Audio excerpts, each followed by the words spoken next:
좁은 문으로 들어가라. 멸망으로 인도하는 문은 크고 그 길이 넓어 그리로 들어가는 자가 많고 생명으로 인도하는 문은 좁고 길이 협착하여 찾는 자가 적음이라. 거짓 선지자들을 삼가라. 양의 옷을 입고 너에게 나오나 속에는 노략질하는 일이라. 그들의 열매로 그들을 알지니 가시나무에서 포도를 또는 엉겅퀴에서 무화과를 따겠느냐.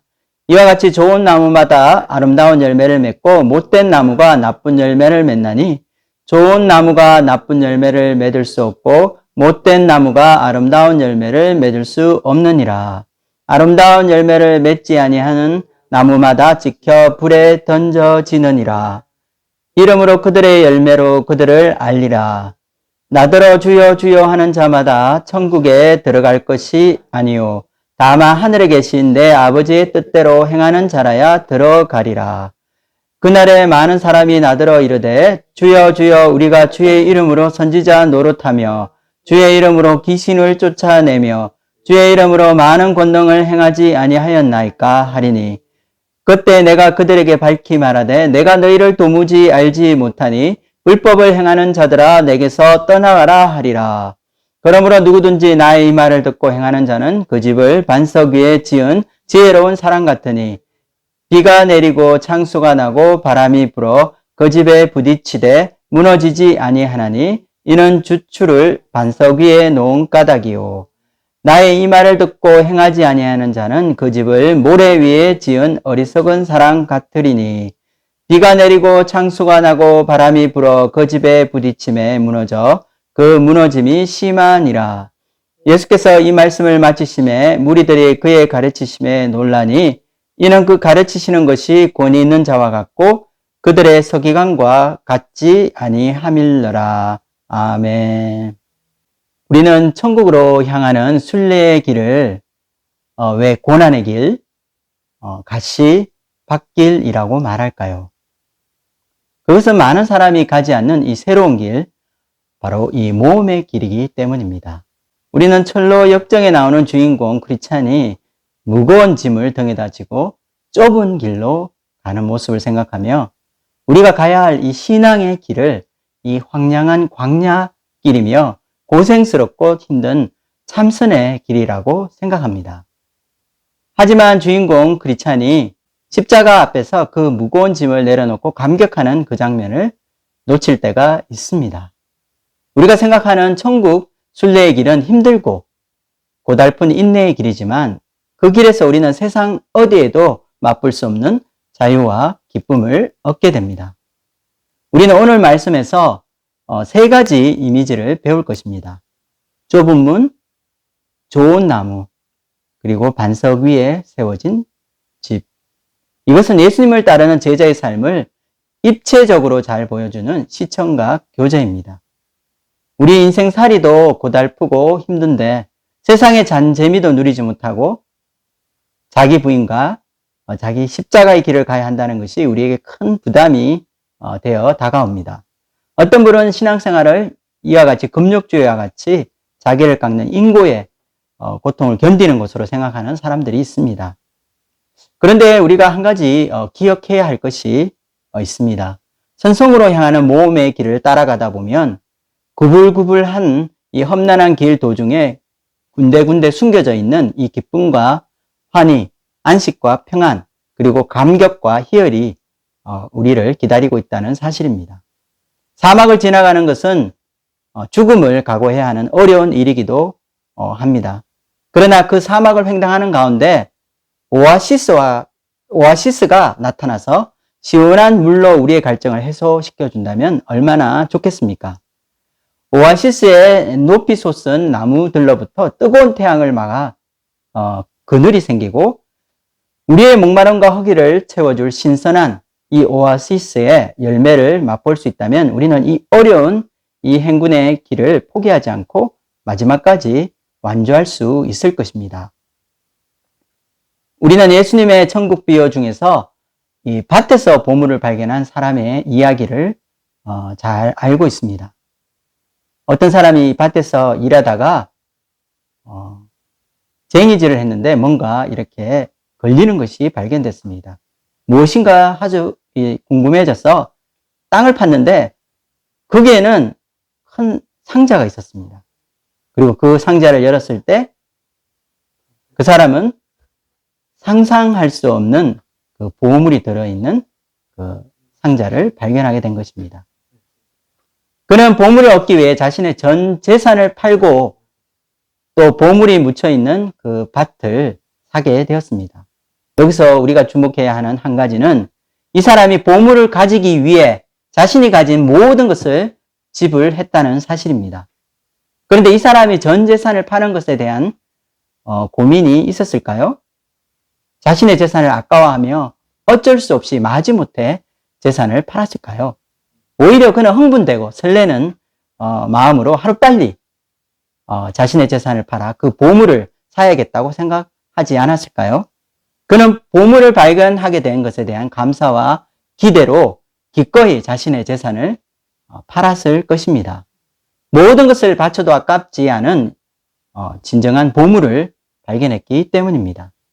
우리가 만난 천국도 이와 같아야 하지 않을까요? 우리가 천국을 향해 가는 순례의 길에도 이러한 기쁨과 감격이 있습니다. 세상에서 발견할 수 없는, 상상할 수 없는 보화를 얻었다는 마음의 설렘과 감동이 있는 것입니다. 천국으로 가는 길이 힘들어서 억지로 자기 몸을 쳐서 끌고 가는 사람이 있다면 그는 자신이 가진 어떤 것보다 비교할 수 없는 이 천국의 가치를 잘 깨닫지 못한 사람일 것입니다. 아니면 그 가치를 이미 맛보고 깨달았지만 바쁜 현실과 고된 인생살이로 잠시 잊어버린 사람일 수 있습니다. 예수님께서는 오늘 말씀을 통해서 천국으로 향하여 가는 제자의 길을 우리에게 말씀하십니다. 우리가 기억해야 할 것은 이 천국으로 가는 순례의 길에서 우리의 마음의 자세가 바로 기쁨과 감사로 충만한 것입니다. 보물의 가치를 발견하고 그 가치를 진정으로 아는 자라면 자신의 대가를 기쁨으로 지불하고 이 좁은 길을 선택하게 될 것입니다. 13절과 14절 말씀을 함께 읽어보도록 하겠습니다. 좁은 문으로 들어가라. 멸망으로 인도하는 문은 크고 그 길이 넓어 그리로 들어가는 자가 많고 생명으로 인도하는 문은 좁고 길이 협착하여 찾는 자가 적음이라. 예수님께서 보여주시는 이 첫 번째 이미지는 이 좁은 문과 넓은 문으로 가는 길입니다. 우리는 대중이 선택하는 길을 신뢰하는 경향이 있습니다. 많은 사람들이 이것을 옳다고 그러면 우리는 옳다고 생각하기 쉽습니다. 내가 가는 나의 인생길이 어떤 길인지 확신하지 못하더라도 수많은 사람들이 그 길을 가는 것을 보게 되면 안심하고 그 길을 가게 되는 것입니다. 그렇다고 대중이 선택하는 길이 항상 옳다는 것은 아닐 것입니다. 예수님께서는 모든 사람이 가기 쉬운 넓은 문으로 들어가지 말고 주님이 말씀하고 계시는 좁은 문을 선택하라고 말씀하십니다. 그렇다면 많은 사람이 선택하는 이 넓은 문이란 어떤 것이며 또 예수님을 신뢰하고 믿음으로 가야 하는 이 좁은 문이라는 것은 어떤 것을 말할까요? 이와 같이 좁은 문과 이 넓은 문의 차이는 그 마지막 종착점에 있습니다. 피니시 라인이죠. 먼저 넓은 문으로 들어가면 그 길이 넓고 잘 닦여져 있어 가는 길이 쉽고 형통하게 보입니다. 그리고 그리로 들어가는 사람들이 많아서 수많은 군중 속에 섞여 함께 그 길을 가며 서로에게 위안이 될 것입니다. 그러나 중요한 것은 이 길이 인도하는 마지막 도착점입니다. 그것은 멸망으로 인도하는 문이라는 것입니다. 그 길의 마지막은 멸망이며 자기 생명을 영원히 잃게 되는 길입니다. 반면에 좁은 문으로 들어가게 되면 그 길도 좁고 굉장히 길이 협착합니다. 찾는 자가 적기 때문에 때로는 외롭게 혼자 그 길을 갈 때가 많을 것입니다. 그러나 그 마지막에 기다리는 것은 영원한 생명입니다. 그러나 생명에 이르는 길은 결코 만만한 길이 아닙니다. 거기에는 숏컷, 즉 지름길로 빨리 갈 수 있는 길도 없습니다. 반드시 종도를 걸어야 한다는 말입니다. 이처럼 생명에 이르는 길은 고되고 힘든 고난의 길입니다. 좁은 문, 그리고 좁은 길이라는 이미지에서 우리에게 말해주는 것은 이 길을 선택한 사람이 감당해야 하는 대가가 있다는 것입니다. 대가를 지불해야 한다는 점에서 많은 사람이 선호하고 좋아하는 길은 아닌 것입니다. 여기서 말하는 이 대가를 지불한다는 의미는 구원을 말하는 것이 아닙니다. 우리가 알다시피 구원은 하나님의 완전한 은혜로 받게 되는 것입니다. 우리의 공로나 우리의 의지나 이 노력으로 받는 것이 아닙니다. 대신 구원을 이미 받은 성도가 천국으로 가는 여정에서 끊임없이 자기 성찰과 내적 변화로 하나님이 원하시는 모습으로 바뀌어 가는 것을 말합니다. 바로 성화의 과정입니다. 성화는 우리의 희생과 대가를 지불해야 이루어지게 되는 인생의 과정입니다.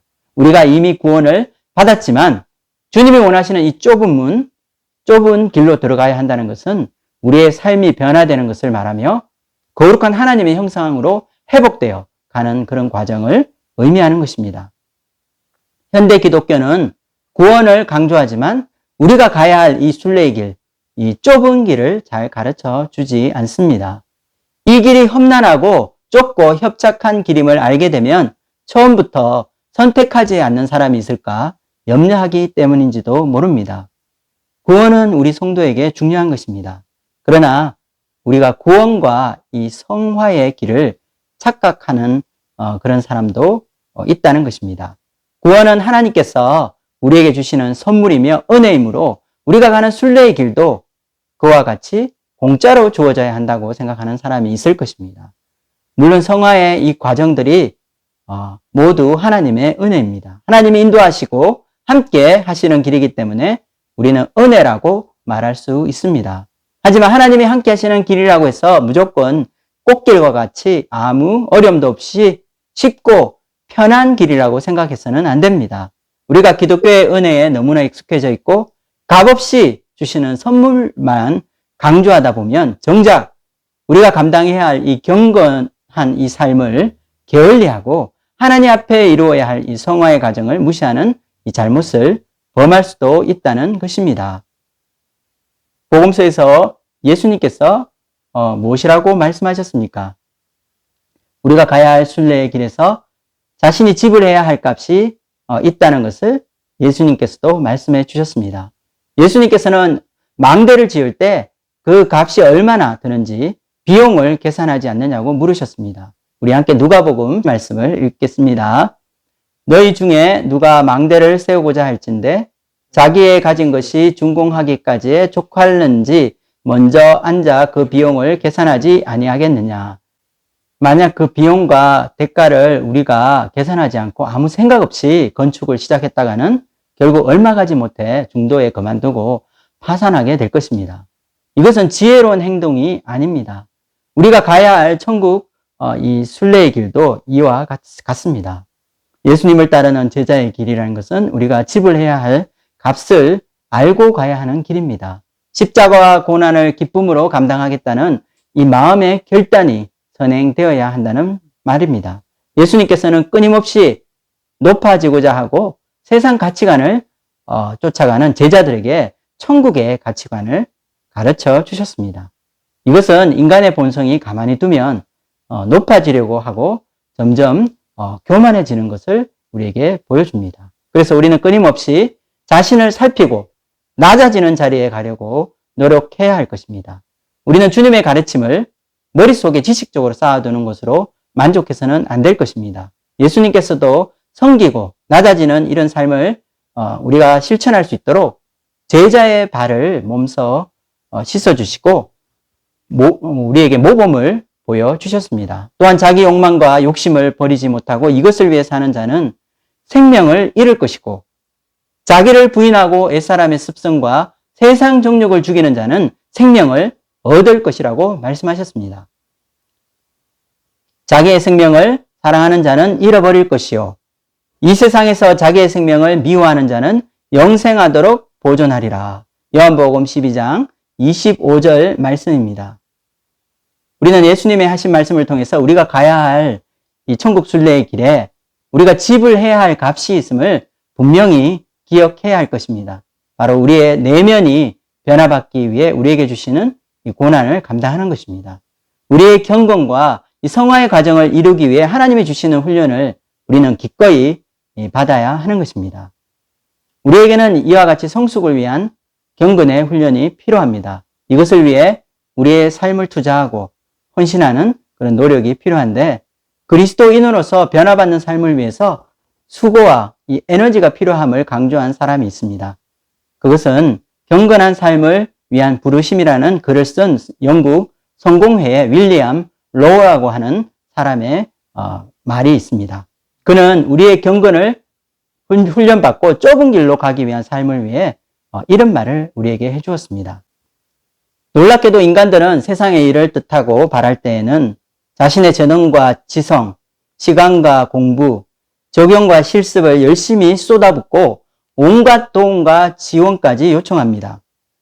하지만 경건을 가꾸고 심화시키는 데에는 한없이 더디고 소홀하고 목매할 뿐 아니라 자신의 재능과 지성과 능력을 거의 사용하지 않습니다. 우리가 알다시피 분명한 목적을 가지고 전진에 전념하지 않는 한 학업, 사업, 결혼생활, 자녀 양육, 스포츠 등 대부분의 일에 성공할 수 없습니다. 영적인 성장도 이와 마찬가지인데 우리 중에 이것을 모르는 사람이 많습니다. 경건의 정신도 다른 모든 이해나 지각과 마찬가지로 공부와 관심과 적용을 통해서만 발전할 수 있습니다.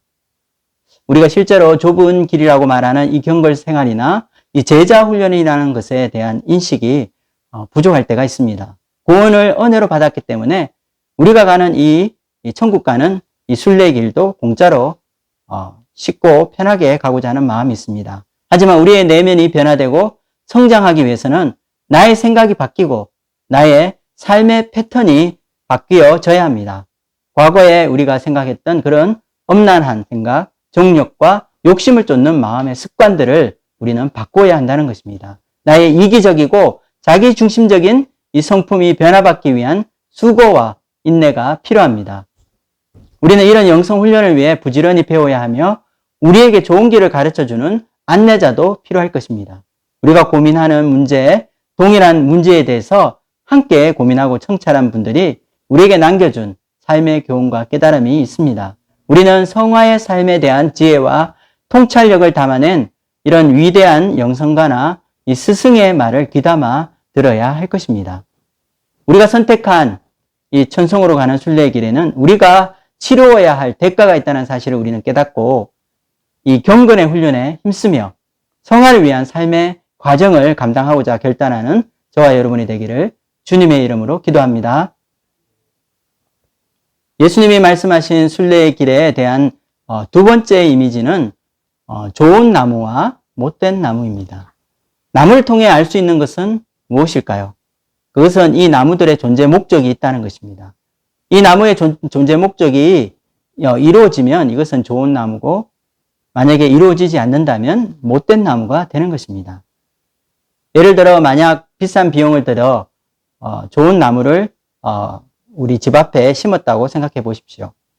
그런데 그 열매를 수확하지 못한다면 그 나무를 심은 목적과 맞지 않는 것입니다. 그러므로 우리의 천국으로 향하는 순례자의 길에서 열매가 중요함을 알게 됩니다. 그리고 이 열매는 우리의 존재의 목적과 연관이 있습니다.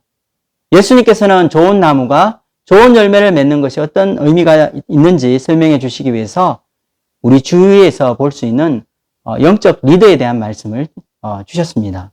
예수님은 거짓 선지자에 대해 주의하라고 말씀하십니다. 거짓 선지자는 우리를 잘못된 길로 인도하는 영적인 지도자입니다. 그런데 거짓 선지자는 오히려 우리에게 매력적으로 다가올 수 있습니다. 눈에 보이는 능력이 있고 사람들의 시선을 끄는 기적도 보여주기 때문입니다. 그러나 우리는 그들의 카리스마에 감동하지 말고 그들의 성품을 보아야 할 것입니다. 열매는 능력이 아니라 성품입니다.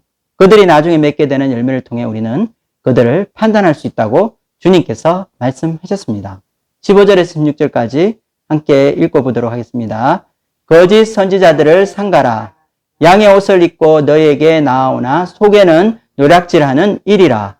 그들의 열매로 그들을 알지니 가시나무에서 포도를 또는 엉겅퀴에서 무화과를 따겠느냐. 중요한 것은 그들의 역량이나 능력이 아닙니다. 그들이 설교하는 말의 능력이 아니라 그들의 행동이며 인격입니다. 예수님께서는 그들이 사역에 얼마의 성과를 거두었는지 말씀하시지 않으십니다. 오히려 그들의 내면을 드러내 주시며 이들이 노력하는 자인지 섬기는 자인지 잘 살펴보라고 말씀하십니다. 노력하는 일인지 섬기는 양인지 알기 위해서는 그 열매를 주목해야 합니다. 좋은 열매를 맺는 것이 하나님 앞에 신실한 영적인 리더의 증거가 될 수 있습니다. 보통 유대인들이 생각하는 좋은 열매를 맺는 나무로는 포도나무나 알리브나무 혹은 무화과나무 등이 있습니다. 이것은 중동의 이 날씨에 잘 자라는 그런 나무들입니다. 그런데 이런 열매들이 사람들에게 특별히 유익을 주며 또 성전의 제의, 즉 제사로도 사용이 되었다고 합니다.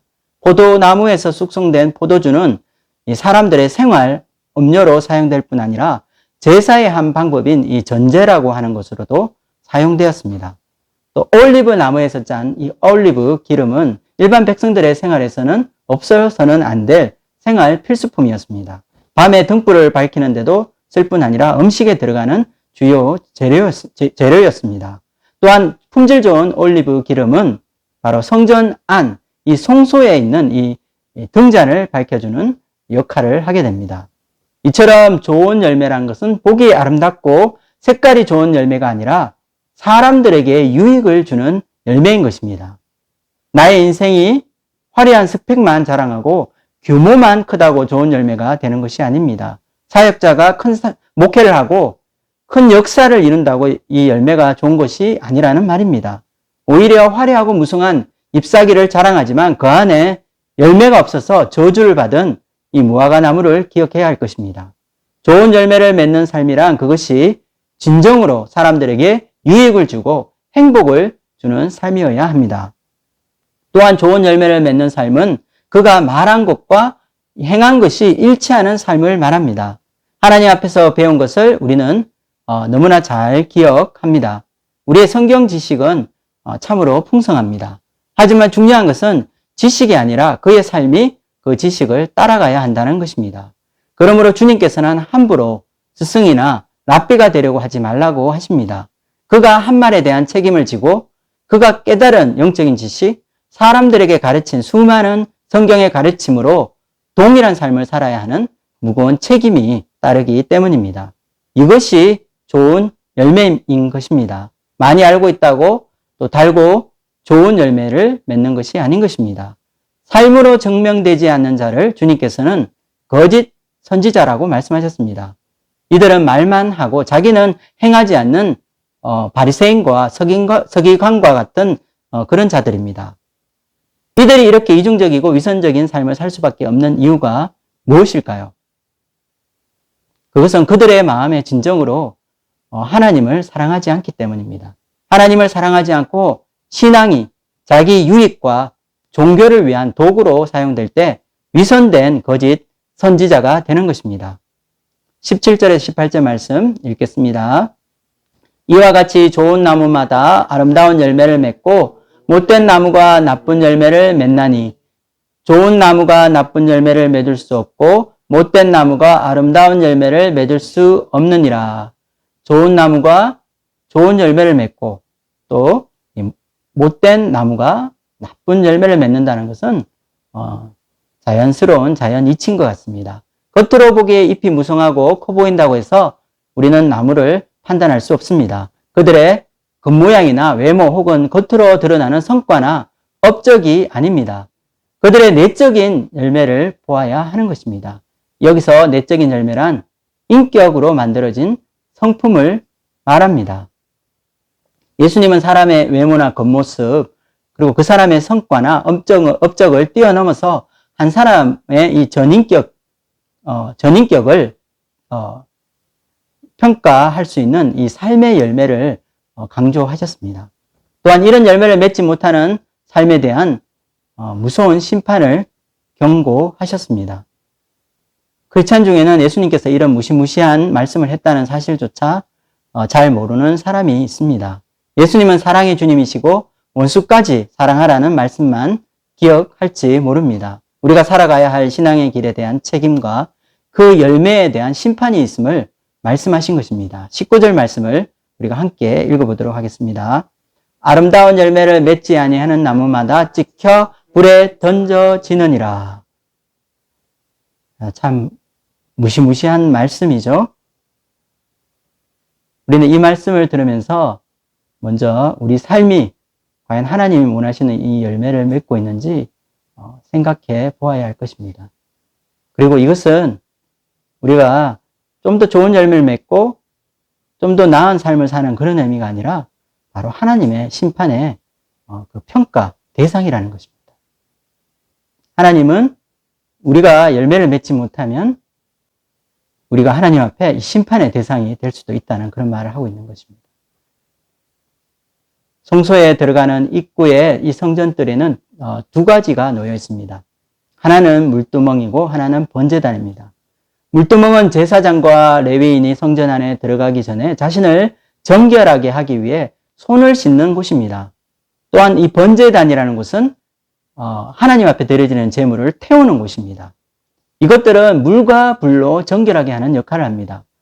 그 중에 이 번제단의 불은 24시간 꺼지지 않고 유지되어야 한다고 합니다.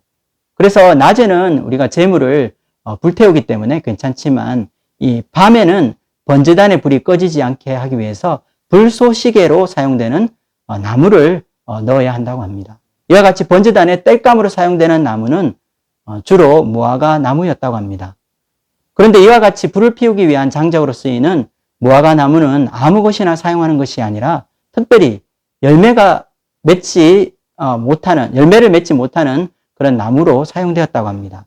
무화과 나무에 대해 우리가 잘 모르는 사실이 있는데 그것은 이 무화과 나무가 연중에 4번에서 5번, 많게는 그 이상도 열매를 맺는다고 합니다. 특히 무화과 나무는 이 열매를 얻기 위해 물을 굉장히 많이 소비하는 나무로 알려져 있습니다.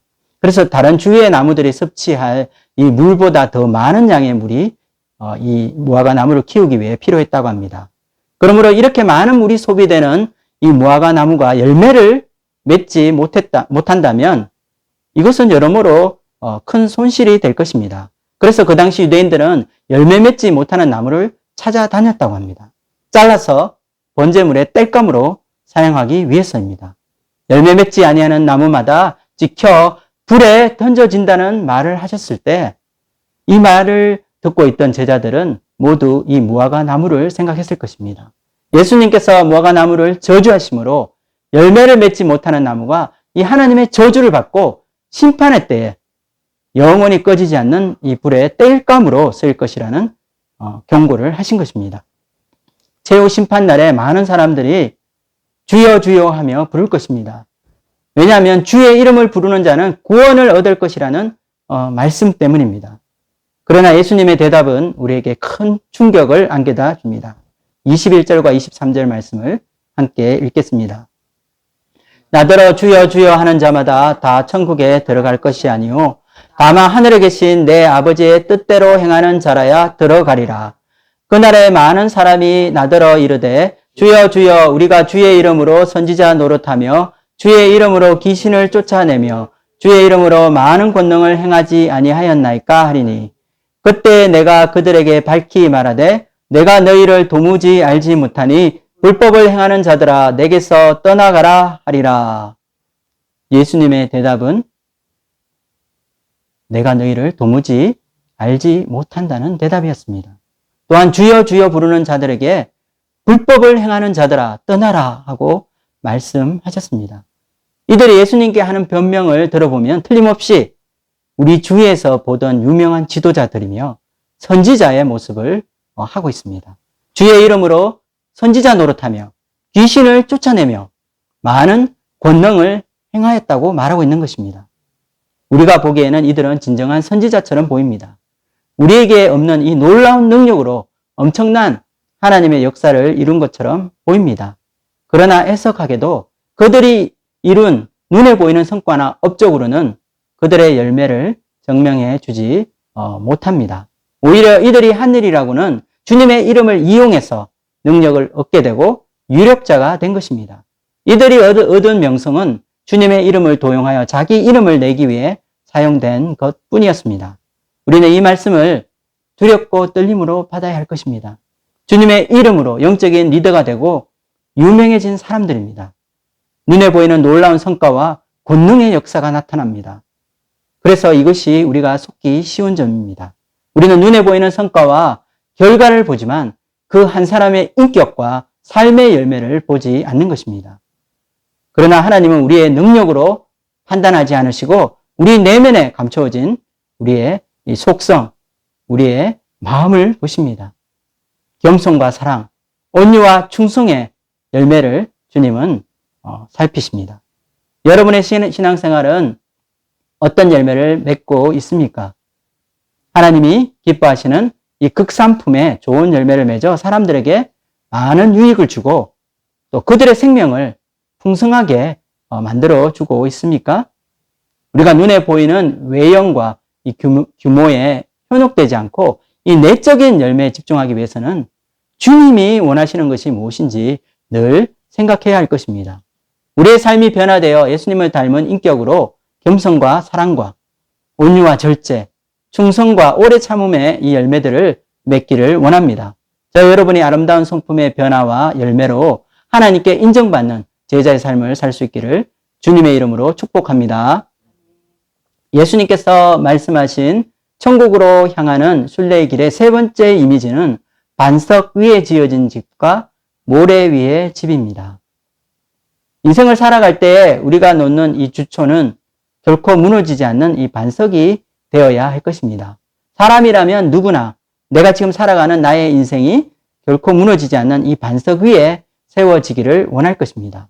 바람이 불고 풍파가 오면 쉬 무너지는 건물이 있습니다. 예수님께서는 천국으로 가는 순례의 길을 걷는 자의 인생은 이와 같이 반석 위에 세운 집과 같아야 한다고 말씀하십니다. 24절과 25절 말씀 함께 읽어보도록 하겠습니다. 그러므로 누구든지 나의 이 말을 듣고 행하는 자는 그 집을 반석 위에 지은 지혜로운 사람 같으리니 비가 내리고 창수가 나고 바람이 불어 그 집에 부딪히되 무너지지 아니하나니 이는 주초를 반석 위에 놓은 까닭이요.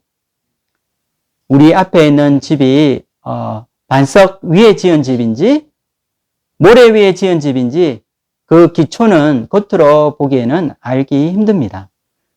그러나 알 수 있는 방법이 하나 있습니다. 그것은 바로 외적인 어려움과 환난으로 인한 테스트를 통했습니다.